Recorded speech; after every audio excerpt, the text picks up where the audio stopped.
Birleşen Ştatlaryň Döwlet departamenti Türkmenistany dini azatlykları boýunça ýene-de Aýratyn alada bildirilýän ýurtlaryň hatyryna goşdy. Döwlet sekretary Michael Pompeo 18 dekabrda ýaýradan beýanatyny Birleşen Ştatlaryň dini azatlyklary basgylaýanlara garşy çäre görýändigini ma'lum etdi. Döwlet departamenti dini azatlyklary sistematik görnüşde ýygyderli we aýylgynç basgylamagy gatnaşanlyklar üçin ýa-da basgylanylmagyna çydamlylyk görkedenlikler üçin Birmany, Hytaýy, Eritreýany, Eýrany, Demirgazyk Koreýany, Pakistany, Saudy Arabistanyny, Täzestany we Türkmenistany 1998-nji ýylyň halkara din azatlykları aktyna laýyklykda Aýratyn alada bildirilýän ýurtlaryň hatyryna täzeden goşýar diýip beýanatda aýdylýar. Türkmenistan mundan ozal 2014, 2016, 2017 we 2018-nji ýyllarda Birleşen Ştatlaryň Döwlet departamenti tarapyndan dini azatlyklar boýunça Aýratyn alada bildirilýän ýurtlaryň sanawyna girizilipdi. Ýatlasak 2019-njy ýylyň apreline Birleşen Ştatlaryň halkara din azatlygy boýunça komissiýasy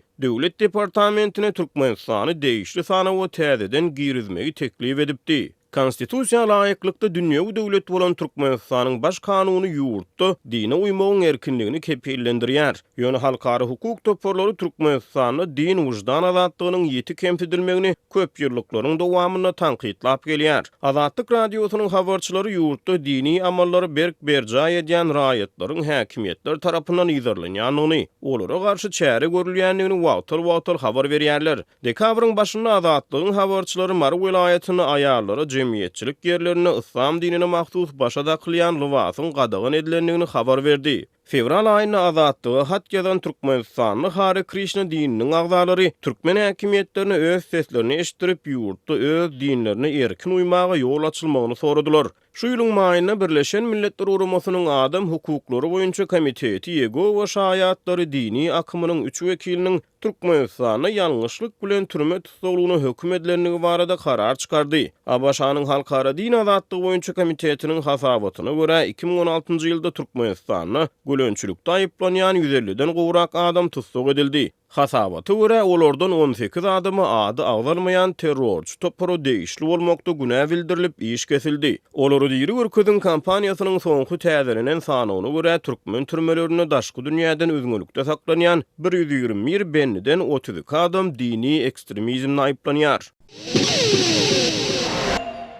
Mar welaýatynyň merkezi şäherindäki we etraplaryndaky mekdeplerde belleniljek täze dabarasy üçin okuwçylardan pul ýygnalýar. Bu barada Azatlyk radiosynyň Marda habarçylarynyň biri habar berýär. Mundan ozal okuwçylardan mekdebiň daşyny ýagny täze arçasyny dikmek, şeýle-de synplary bedemek üçin pul ýygnaldy. 6-njy günden başlap bolsa Mar şäherindäki mekdepleriň şol sanda 1-nji, 3-nji, 4-nji, 5-nji, 6-njy, 9-njy, 16-njy we 24-nji mekdepleriň hemde etrap mektepleriniň okuwçylaryna mektep de belleniljek täze bayram üçin pul getirmeli diýip aýdyldy diýip howpsuzlyk aladalar sebäpli gidlinlik şertinde söhbetdeş olan habarçy 23-nji dekabrda gurrun berdi. Onuň sözüne görä mekdepleriň sport zallaryna belleniljek bu çäre üçin kiçik klas okuwçylardan 20 manatdan, uly klas okuwçylardan bolsa 50 manatdan pul ýygnalýar. Bu pula sport zalda dikiljek arçany bedemeli, penjerelere çıra asmaly, bagşy aýdymçy getirmeli we şuňa meňdeş zatlar amal edilmeli diýip habarçy belledi. Mundan başga habarçy 1-nji klas okuwçylardan täze sowgatlar üçin goşmaça 25 manadyň ýygnalýandygyny hem sözüniň üstüne goşdy.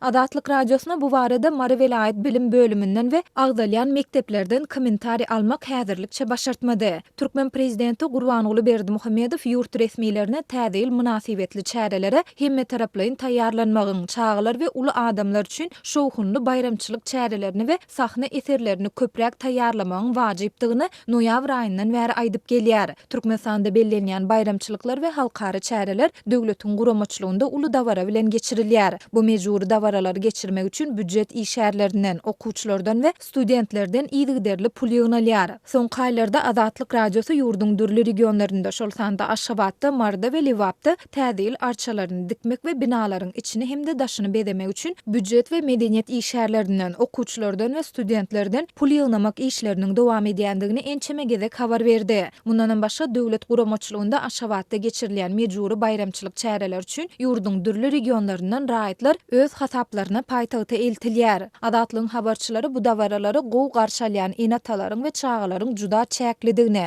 maşgalalaryň aglabasynyň güzören eklenjiniň kyndygyny aýdyp, olaryň pul ýygnamak çärelerinden haly ýadandygyny belleýärler. Muňa garamadan adamlar işini ýitirmekden we käýin çalmakdan howatyrlanyp pul tawşyrmaga mejbur bolýarlar. Türkmenistanyň Lebapda vilayetinde hojalyk hyzmatlary ýagny gaz, elektrik energiýasy we suw üçin bergili maşgalalaryň suda çekiljegi barada duýduruş berilipdir. Azatlyk radiosynyň vilayetdäki habarçysy jemaat gullyklarynyň ýaşaýjylardan tölegleri doly tölemegi talap edip 27 dekabr çenli wagt möhletini berenligini habar berýär. Lebapda gaz, tok we suw üçin bergidarlary bildiriş gowşurylyp 27 dekabr çenli tölenmedik ýagdaýynda jemaat gullyklarynyň ýaşaýjylardan tölegleri suwdyň üstü bilen talap etjekdigini duýdurdylar diýip regiondaky habarçymyz 23 dekabrda habar berdi. Onuň söýlerine görä yerli jemaat gullyklarynyň düzgünlerine görä hojalyk tölegleri şeýlede gaz we tok üçin tölegler her aýyň 10-njy gününe çenli üçin edilmeli. Azatlyk habarçysynyň söýlerine görä häzirki wagtda Lebapda vilayetinde öý hojalyk hyzmatlar üçin ýarym ýyllyk bergileri bar bolan maşgalalar az däl. Käbirleriň gaz we elektrik energiýasy üçin bergileri 6 aý ýetýär, köpüsiniň tölemäge pul ýok. Gaz hojalyklarynyň we elektrik edaralarynyň işgärleriniň hem hasaplaýjylarynyň söýlerine görä bergidarlaryň sany ilatyň 60%-na ýetýär diýip habarçymyz yerli döwlet edaralarynyň işgärlerine salgylanyp habar berýär. Azatlyk radiosy Lebapda vilayetinde gaz we elektrik energiýasy bilen üçinçiligi jogapkär döwlet edaralarynyň resmi maglumat alyp bilmedi. Türkmenistanda hojalyk hyzmatlar üçin bergidar raýatlara garşy görüş çäreleri, ýaşaýyş çaýlarda gazy we togu kesmekkä ýaly çäreleri hem öz üçin alýar. Häzir kış paslanda vilayetde gazyň we toguň kesilýän ýagdaýlary köpeldi. Sowukda ýyladyrsyz galýan pulsuz maşgalalar köpelýär. Farap we Saýat etraplarynda gazsyz hem togsuz galýan hojalyklar köp diýip habarçymyz aýdýar. Onuň söýlerine görä hojalyk hyzmatlary üçin bergiler vilayet ýaşaýjylarynyň maddi ýagdaýynyň gowşamagynyň fonunda artýar. Adamlarda pul ýok. Gerdejiler narklaryň ýydynan ýetmeýär. Gyşda 5000 kubometr gaz 100 manada durýar. Elektrik togu 150 manat.